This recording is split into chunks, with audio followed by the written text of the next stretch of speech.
Hey everyone, welcome to the UFOhub Webcast. Today's guest is going to be Tracy Farquhar. She's a psychic medium and a channel, and she co authored a book called Channeled Messages from Deep Space with Mike Dooley.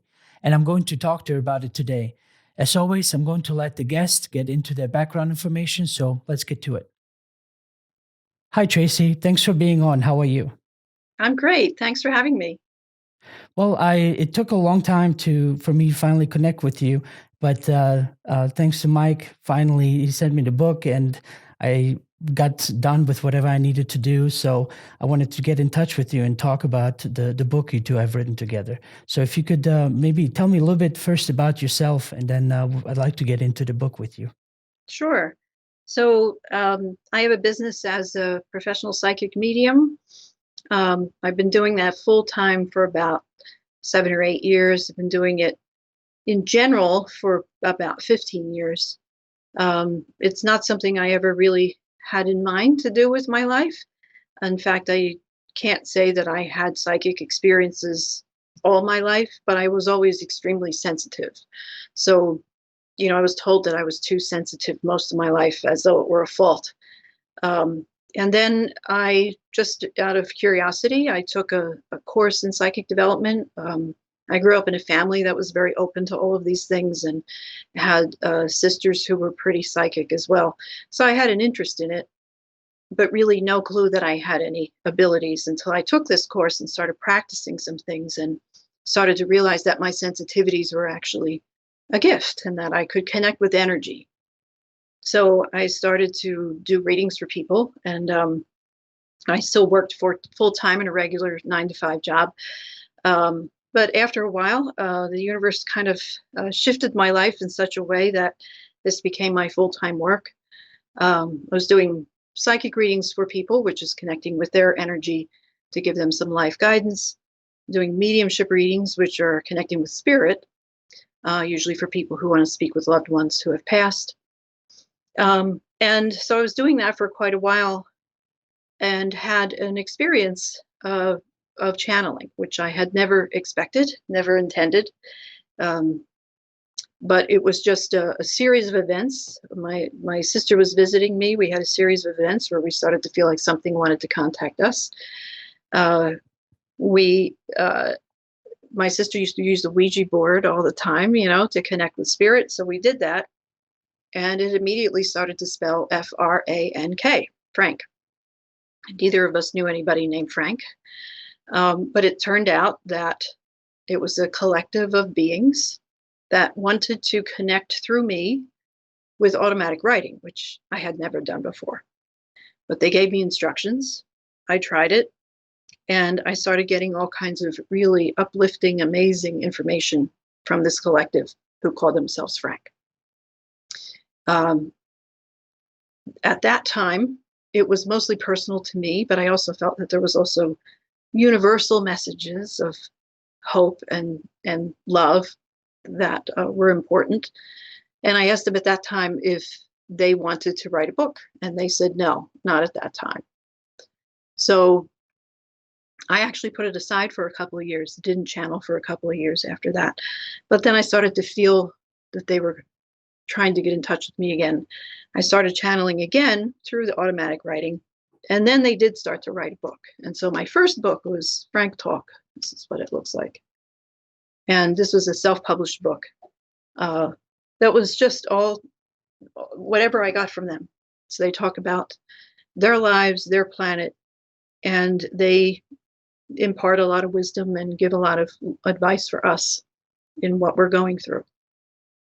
In the meantime, I had become a certified infinite possibilities trainer with Mike Dooley, and I knew that he was interested in channeling, so I made sure he got a copy of my book. He enjoyed it a lot, and we started to talk, and we wound up doing a webinar together. He would send me some questions, and I would channel the answers, and then we did an online live webinar together with the channeling. And from there, then we decided to write the next book, which was originally called From Deep Space with Love. And then when it was published in paperback, Hay House changed the title so that it was a clearer sense of it being channeled to channeled messages from deep space. So that's how that all came about. Well, Uh, that worked out great. So, yes. was there any particular process in which way you two got together to work on it? Would you write a little bit, or at least was it transcribed, I should say, then based on the questions he had, or how did that work? Yeah. So what happened was when he got so excited about the first book, he said, "Do you think that Frank would answer some questions for me?" And I said, "Sure." So he sent me, I remember it was 24 questions. And, from Mike Dooley, these are not going to be simple questions. These were very deep questions. And and I remember sitting up when I would do the writing, it would normally be late at night.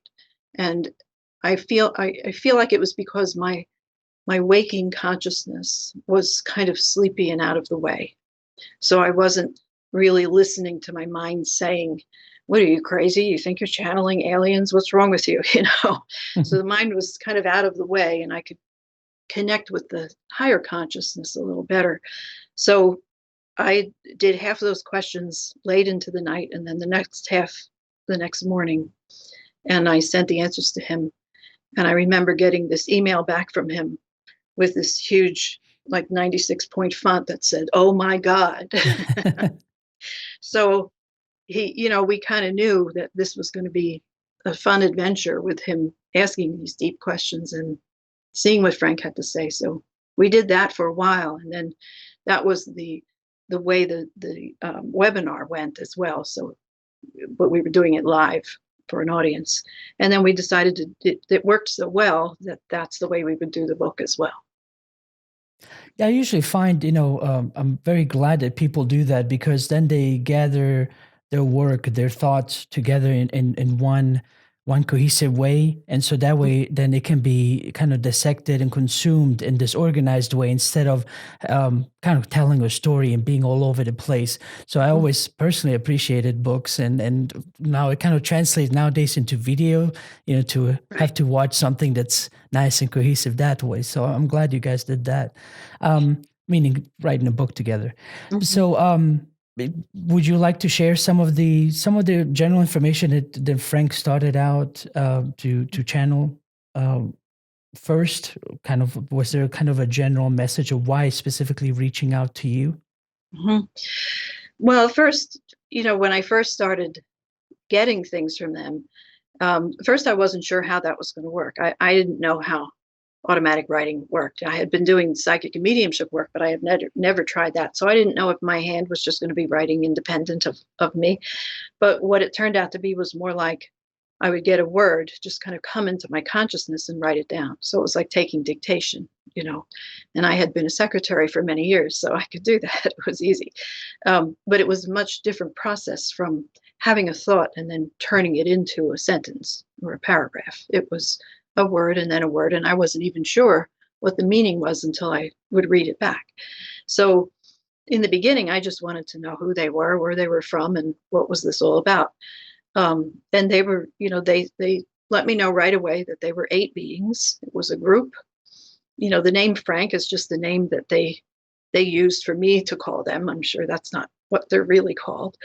Um, that they're from a planet in the universe, in this dimension, and that they have discovered a way to project their consciousness to connect in a sort of telepathic way, um, so that they didn't need to travel. It Mhm. was more of an energetic consciousness connection, um, and that they wanted to help us because they had a lot of empathy for what we're going through, since they had gone through some similar things on their planet, and that they had turned it around.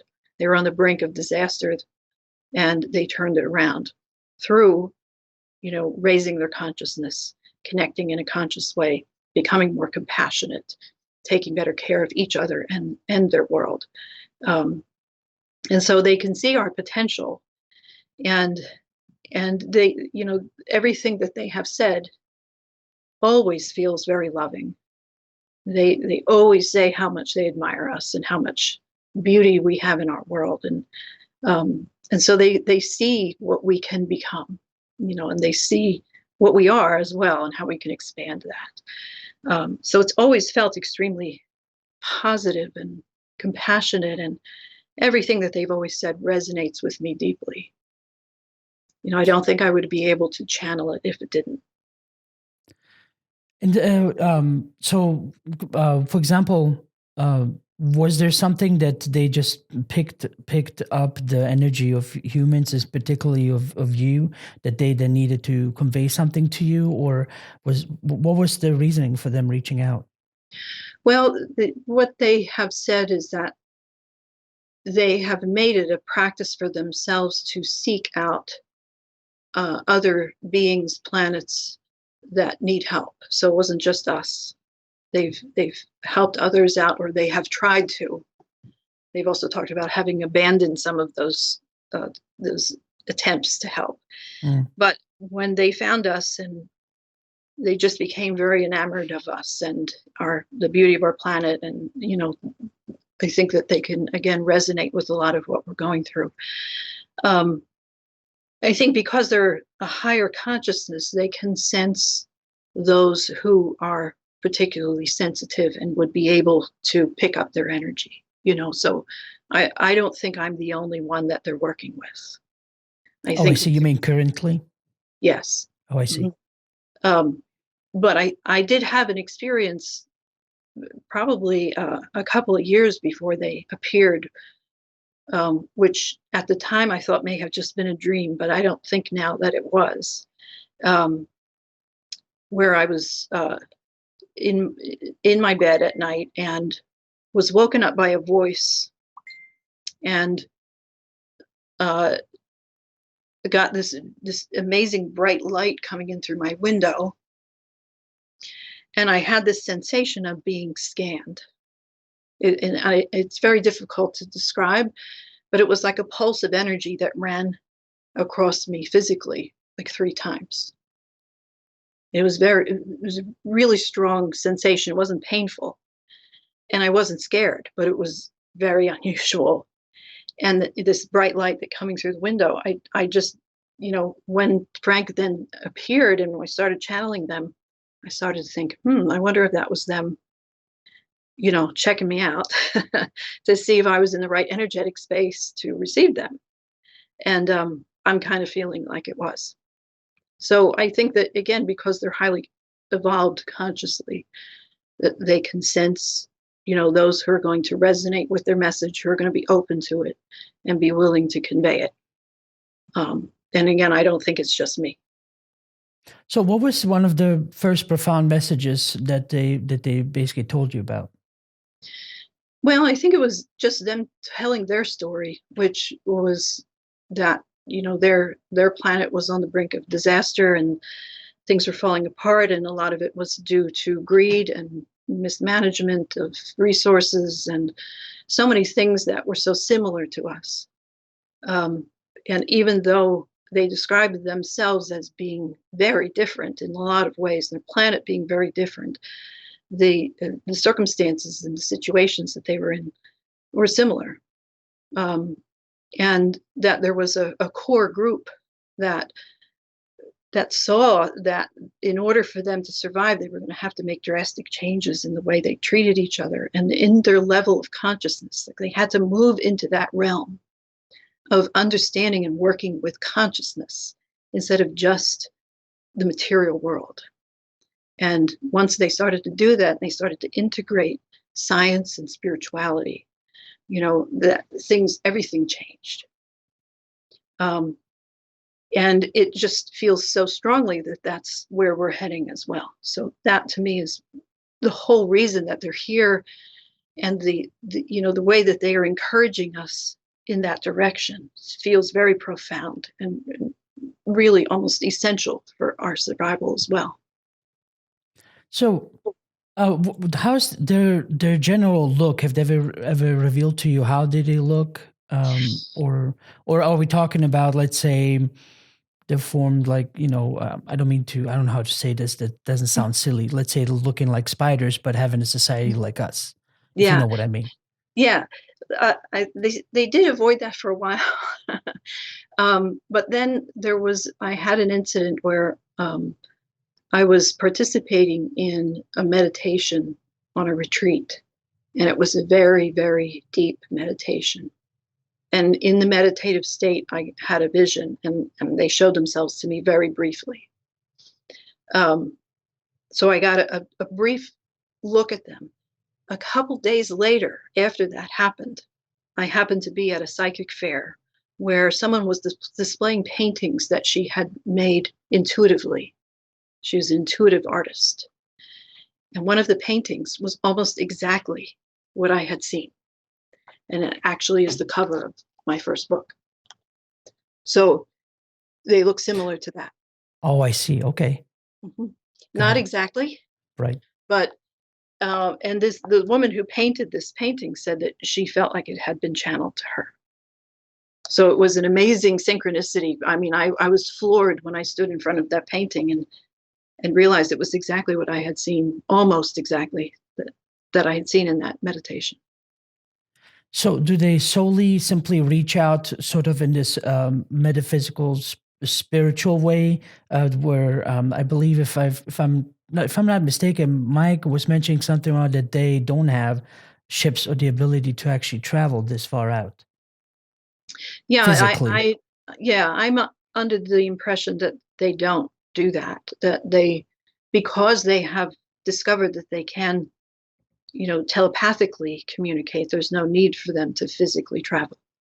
But they do say that other worlds, other beings do travel and have been here and are continuing to come here. So they have verified that, just not them.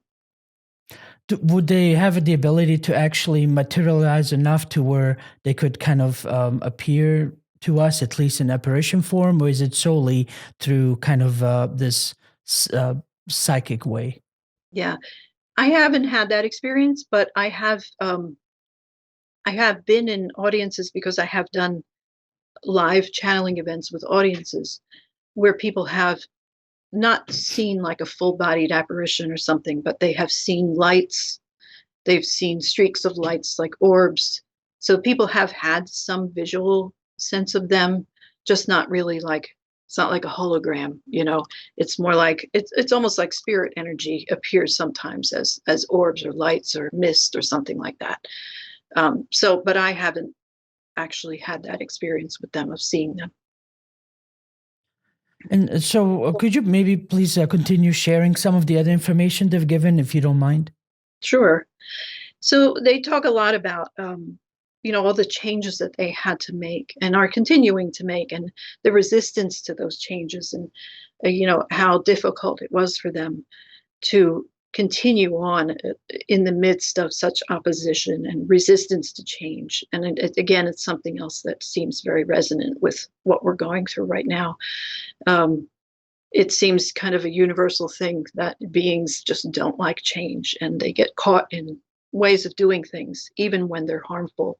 They don't want to change them, but they persisted to the degree that they really created a whole new way of doing things. It doesn't mean that all their beings on their planet are still happy about it, Mm. But one of the things they changed was that they no longer have a monetary system. So they did at one time have some kind of monetary exchange. They don't call it money. I really, I think it's a little complicated to understand. But they have more of a barter system now, where it's more of an equal energy exchange. And so releasing themselves from that that need to accumulate wealth and material things completely changed everything. It freed people up to do the things that they love to do. It made people, have different motivations for wanting to share their gifts and talents. It took away the desire to accumulate.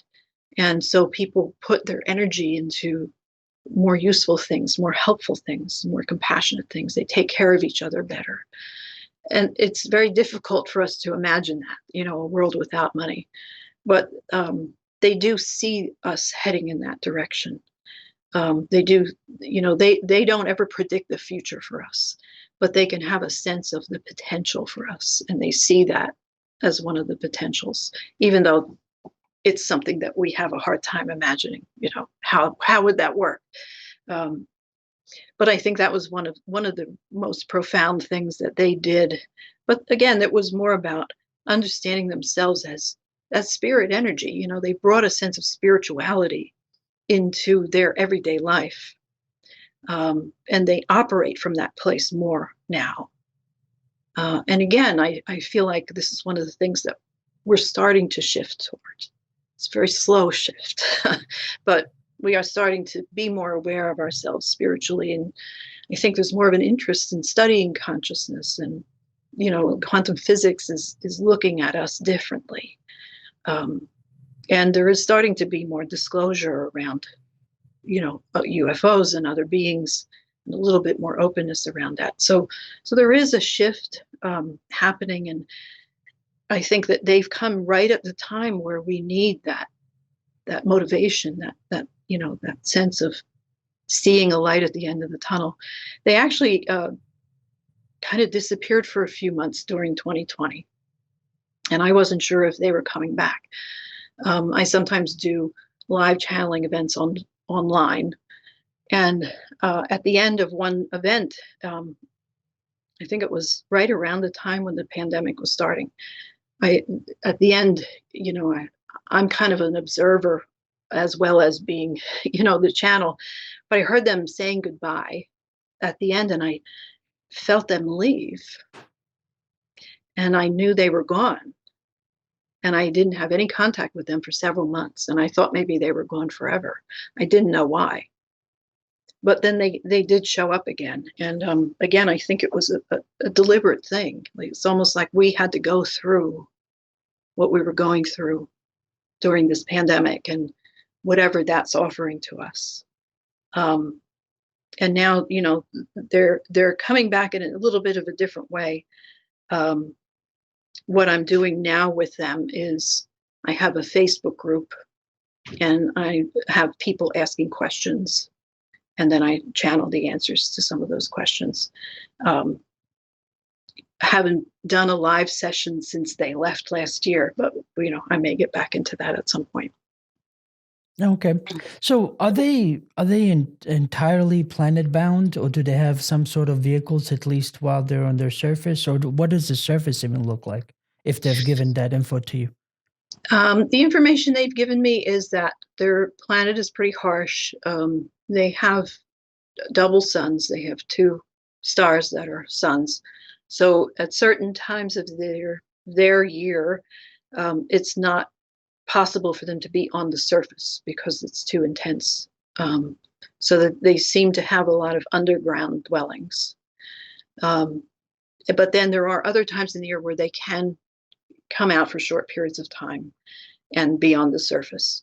It does feel, and sometimes when they're talking about these things, I can see them in my mind too while they're speaking. So it does seem the surface is not very interesting. It's kind of barren, it's kind of desolate, but there are times where things grow. These things do grow. But their underground dwellings feel very communal. So, they live in kind of groups, family groups or whatever. They seem to be much more, I don't know what other word to use other than communal. They assist with the raising of children, and they work together in these dwellings underground. And they seem to have devised ways to grow their own food and develop different plant life that helps them to survive underground. They talk about mostly plants that they eat. I'm not sure if they ever mentioned any of the things that they eat, but mostly it seems to be plants that they turn into lots of different kinds of food like we do. But I think one of the reasons that they're so drawn to us is and they mention it a lot, is that how beautiful our planet is. The huge diversity of life. They don't have that there.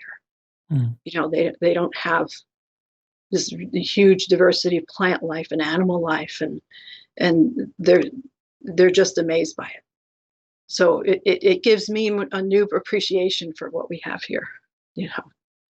So I guess it balances itself out by what everyone on their planet doing everything they can that's best suited to their skills and just Mhm. offering it up, and then everyone else doing the same thing. So they kind of make it work in that way. Am I understanding that correctly? Yeah, it seems to be that. Somehow there is some kind of checks and balances, so you provide a service or a product for someone, and there's some kind of record kept that that person now needs to owe that back in some way.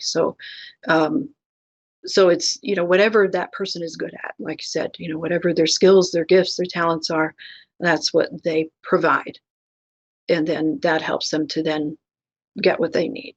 So it's a barter system for the most part. I think it's a little more complicated than that, but um, I think they simplify some of these things so that I can understand them and communicate them. Right. Sometimes I feel like our thinking and our words, our language is limited, so they kind of simplify things so that, because it's still coming through my brain, and if my brain can't understand it, I'm not going to be able to say it. Um, so sometimes I think it's more complicated, and I feel that it's more complicated than what they're giving me, but this is the best way they can describe it. I was just wondering because by having a more of a detailed explanation, anyone watching could potentially have their imagination be spurred and maybe try to seek something like that. Because I know, I'm sure you're familiar with, the different communes that were started in the 60s and 70s. And I know some have tried to make it work. Some didn't last as long, but I guess that's also part of, how much baggage we all bring to the community, I guess, for lack of a better Yeah, word. yeah, and I think we're so influenced by our culture and what's expected of us, and I don't think we have any idea of how much we're influenced by that. We might think that we can live off the land and and live like the hippies in the communes, but we're we're influenced that we should want something more. Hmm. We're so pushed into this idea of acquiring more and accumulating wealth and accumulating material things, and it's very hard to detach ourselves from those expectations from our culture and our society. Um, so again, it wasn't easy for them because I think they had some of those similar situations there where things were being governed by greed and wealth and accumulation in whatever way that was for them. Um, so they really had to change their whole mindset and the way that they lived, and it was huge. It Right. was not a simple thing to do. Well, it seems like sometimes um, some of us kind of fall into a new rhythm or a new change of something new happening. Sometimes we're pushed into it, and it's I don't know. It's I can see where it would be difficult having all of us trying to kind of do things together to say, okay, let's go this direction, because then there's so many different interests, so many different fears. Because all of a sudden, if you told someone jump off this cliff, trust me, you're going to be okay, it's going to be so beneficial, but it's to them, it's all they see is that cliff, I'm going to fall and die. What I was saying, we kind of feel that way where it's just it's this debilitating fear to change, because if all of a sudden, can you trust your neighbor that, okay, well, I did something for you, I didn't charge you, will you do something for me now when I need it? And then to expand that to 2, 3, 4, 5 people and so Right. on, and then to expand to a community. I'm just kind of, as I'm talking, trying to break it down how it could potentially work here, because otherwise people would say, I just want to go to work, get my paycheck, and I'll be okay. Mhm. Well, again, it's not just about changing what we do, it's changing how we think. It's expanding our consciousness to see the bigger picture, and we're not used to that. We're used to having to just do what has to be done. We're running that hamster wheel all the time of what's expected of us and how we're going to make money and how we're going to pay our bills, and we don't have much time for it to expand our consciousness. Um, so that had to be the foundation of all the other change. they had to be able to see themselves as more than just these physical beings. They had to see that the results of what they were wanting to do were part of a bigger picture. That it was also a sense of them being more aware of themselves as spirit beings, being consciousness beings, not just physical beings. And so that the difficulties that you've just talked about can only be overcome by seeing the bigger picture and saying we're all in this together. We're all connected. We're all the same on a spiritual level. And we're all individuals who can contribute in a very powerful, meaningful way. And so having that feeling of cooperation from a place of compassion, it has to come from that place. So as soon as it starts to come into the ego, in this kind of self-aggrandizing place, it's not going to work. So it's not abolishing the ego. We have to be individuals, but it's seeing it as a gift and something that we can contribute as an individual. So it's just that expanded consciousness has to happen first, and it's difficult to get people to that place because we are so caught up in what we have to do to survive, right? So, do they generally kind of tell you about the struggle that they went through, and then have you kind of listen to the story and relate, and then have you kind of pick up on what to do? Or do they specifically say, okay, you need, if you want to get out of this situation, whether individually or overall on the planet, do A, B, C, or D? Or how do they go about doing that? Yeah, they actually haven't spent a lot of time on their story. They don't want to make it all about them. When the questions have been raised about them, they will generally answer. But they're more interested in helping us to get a different perspective on what we're experiencing. And so, a lot of Mike's questions were geared less about them. He did have questions about them, but it was more about what Frank is able to perceive that we can't, about our situation here and the challenges and the issues that we face, both as a collective and as individuals. So yes, there are some things like, I'm experiencing this in my own life. Some people ask very personal questions, how can I best deal with this conflict or this struggle, or how can I think differently about this? And then some people also ask more global questions, how do we shift the consciousness around politics and, worldview? So they answer, they're very forthright. They're very to the point. If there's something they can't answer, they will say they can't answer. Again, it's not about them. They don't want to make it about them. They want to give us just enough about them so that we can understand that they have empathy for us, right? So it's more about the message than the messenger. So do they kind of just kind of go about their own plan of what they feel like they need to do or say, or do they kind of collaborate with other beings that they might be aware of that are also here, or what is their point of view? I mean, so a lot of us here is the understanding that there's a lot of different beings visiting Earth. Mm. Did they talk about that from their point of view at all? Well, as far as what they give to me, I think it's just from them. So there's what they've said is that there's 8 beings. And I do feel sometimes while I'm channeling, I sometimes feel a shift, like there's a different one speaking, but sometimes it just feels like there's one that's speaking. But I think they're collaborative within that group, and yes, they have talked about there being other beings that have and continue to visit us in a physical way. They've talked about how there are, huge variety of different forms of consciousness among the beings in the universe. Again, they're solely talking about this dimensional space.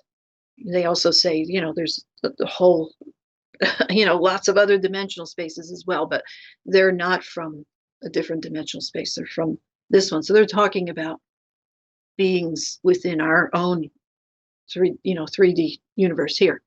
And they have talked about how some of them, while they are more advanced in their intellect, they may not be more advanced emotionally. So, because the question has been raised about people have been abducted and not had very pleasant experiences with that. And what they've said was those beings, they don't understand that that's upsetting. They don't have that empathy.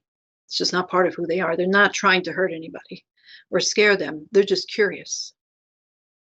So that kind of makes sense. Did they talk about, well, if anyone that's been in any amount of time into this, the UFO phenomena immediately is aware of and knows about the abduction stories, as you mentioned, but recently, and I know within just for me in the past 5-6 years, it's been a lot more information coming out, and especially Dolores Cannon was talking about this, that there is, do they talk about this potential agreement and sometimes even pre-birth agreement for this to happen? Or what do you know about this, if you know anything at all regarding that, and if you wouldn't mind sharing?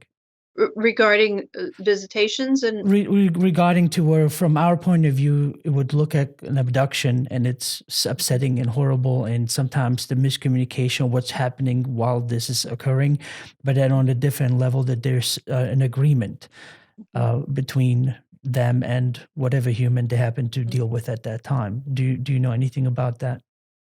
We haven't had that conversation. I don't remember anybody ever asking that question, and or them really focusing on that. I think the only thing that I've gotten is what I just shared, the idea that when there are unpleasant experiences, that it is a form of being that's just, they're almost like scientists that come here who just want to study us. Just very clinical. So they're not really thinking of us as emotional beings because they don't have that level of emotion. But they do also, there is a spiritual aspect to them where they do, because they are connecting in a form of higher consciousness, they're also much more spiritually advanced. So there is an aspect of what you're talking about, the sense that we have kind of laid the plans for certain events and experiences in our lives, for the potential they hold in the evolution of our own soul.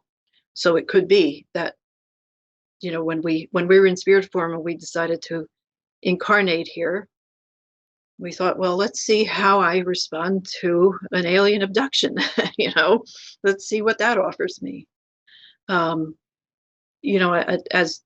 As Mike Dooley has talked about, I don't believe in soul contracts, but I do believe that we make choices for some of the experiences that we want to have here, because our soul wants to have that experience. So I'm sure that kind of experience is no different from any other, So I know often people always want to know, how does one get into channeling? How does one get started? I know personally, it's kind of like, for me, it's always been very simple. I mean, if you wanted to be a runner, then go out and run. If you want to, be a painter, then pick up a brush and start painting, that sort of thing. Is there a similar process that you would recommend to somebody who wants to get into channeling? Well, as I said, it wasn't something that I had on my radar in my practices. I had been a practicing psychic medium, so I was doing psychic and mediumship readings. So, I already had some practices of relaxation, meditation, just intention setting. I had a very, very strong intention to only connect with beings in the light, only connect with positive energy, never had a negative experience. I think that's very important. You never want to go into any of this work with fear. And so it's really important that you deal with any fear you have, or don't do it, because I believe that a lot of the negative experiences that people have may not actually have been negative experiences, but they're being filtered through fear. Our brain is Mhm. making sense of everything that happens to us. And if something happens to us that's unusual, your brain goes into a place of fear, that experience is going to come through as a negative one. It's like if you're walking down a dark street and you're nervous and you're on edge and a cat runs in front of you, you might jump and scream because you think something bad is happening. So Because your along with brain, the state of basically saying, so along with the intention, it would be basically to be in a state of relaxation to where, relaxation, openness. Also, again, clear intention about why are you doing this? What is it that you want from this? so we would So, come through then as some sort of just like a urge to do something different that doesn't seem like yourself. Is that how you know that this possibly channeled, or what does it feel like?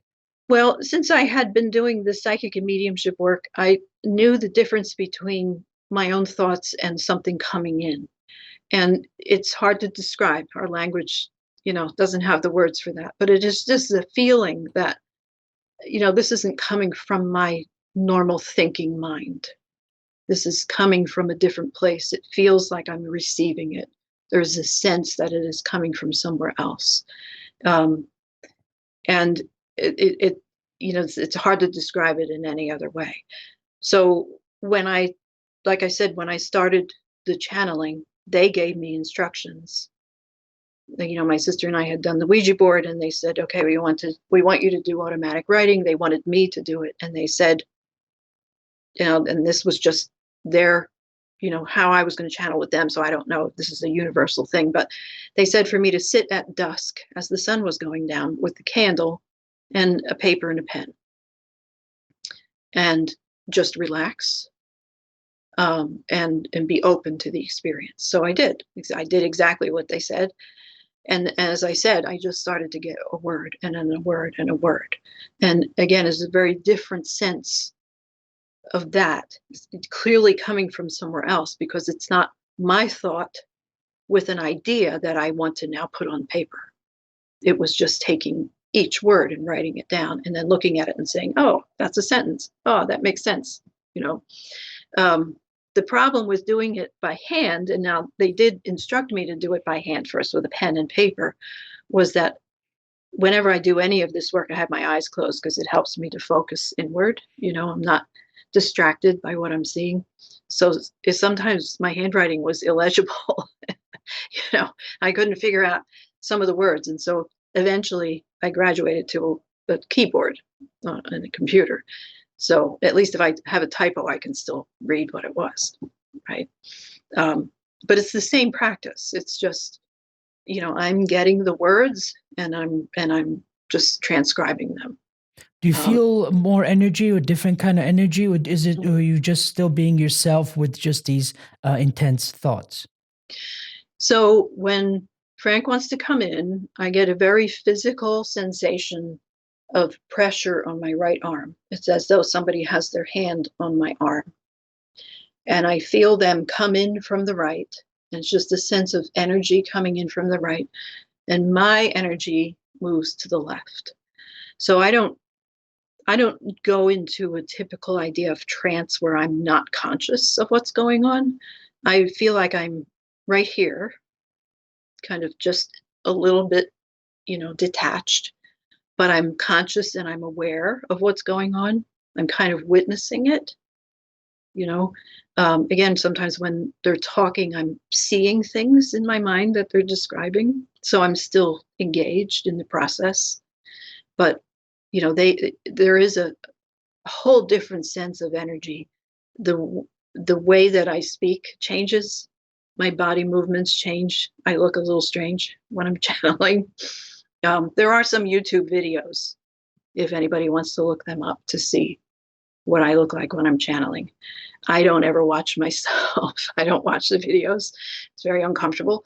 But it's definitely, people who have witnessed it know that it's definitely not me. It's just a very different personality coming through. Um, And then when they exit, there was this feeling of coming back. And in the beginning, when I first started doing it, the verbal channeling, it took me a long time to recover. So I would have to sit for at least a half hour just to come back. It doesn't take as long anymore, but I'm still a little off for a few minutes until I'm like fully back. So There have been, like I said before, there are people who have witnessed this, who have seen things and experienced their energy in different ways. If there are sensitive people in the audience, they can feel because they have very strange and unusual and powerful energy. So there are people who have sensed that and felt it in different ways. So have they always just channeled of something that can be done right here, right now? Do they have any kind of prophetic ability to see what's going to happen in the future, to where they might say, "Hey, if you don't change what you're doing, this could occur"? Has anything like that happened? Oh yeah, I mean, in that way, as far as, again, basing it on their experience, it's not really prophetic or predictive.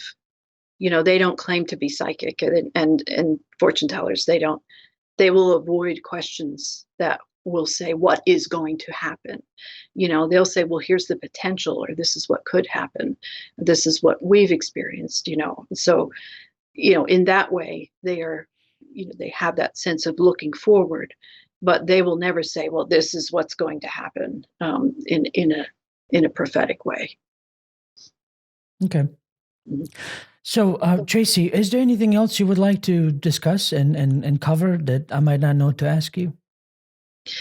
Well, I think one of the things about their appearance here, it's a very challenging concept for people to accept, that these are alien beings being channeled and that they're communicating with us.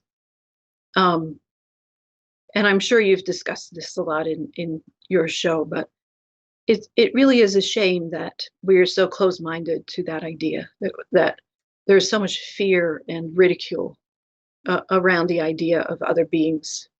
Um, because I think I really feel like the ones that are visiting, whether through channeling, whether through a physical visitation, um, I think they want to help us, and I think that there's some really beautiful spiritual aspect to their being here, that if we would open our minds to it and stop making fun of it, and stop seeing it as something to ridicule or make fun of, or, think that people who have these experiences are crazy, that it could really help us. It could help us shift our consciousness. It could help us feel loved and supported by other beings. I think they have a lot to offer us. And it's a shame that our culture supports the idea that this is just nonsense. Um, I hope that part of the shift that we're experiencing is taking us to the place where we can be more open-minded about it. Well, I think I don't know if you'll agree. I think that a lot of times talking about taking responsibility, by you doing what you do, and years back when I started doing this, it's almost like it is creating these different communities, to where the way you and I talk, Mhm. maybe, I don't know, a normal person would just be like, what in the world are they talking about right now? And so, whereas for my immediate family, and maybe for you as well and your friends, to this is normal. This is something that we experience all the time, all these metaphysical things, ghosts, aliens, all these energies, shifts, and all of that. And so I'm thinking, maybe by just kind of being yourself and just keep living your life the way you live it, that you just kind of keep expanding your bubble, having more and more people around you in that way. And maybe that way there'll be enough communities kind of happening, to where all of a sudden you realize, well, now it's a large part of your country that talks and thinks this way. I don't know. What do you think about? Yeah, I love that idea. Yeah. And actually, it's, you know, I'm the one who's disappointed in the small audience that we get. I'm the one who gets disappointed that we haven't been able to reach more people. Frank is not disappointed by that. They will say to me, that you don't. It doesn't matter how many people we're reaching, because you have no idea of the ripple effect that this information is having, Mm. and so if you reach 5 people, and they're walking around with that energy and they're talking about it and it's shifting the way they're thinking, that's how you create change. Right. It's not necessarily the thousands and thousands of people who are coming to these events. But again, for me, it's disappointing and frustrating because that's my ego. It's not that I want to be famous; it's I want to get the word out there and the beautiful things that they have to say.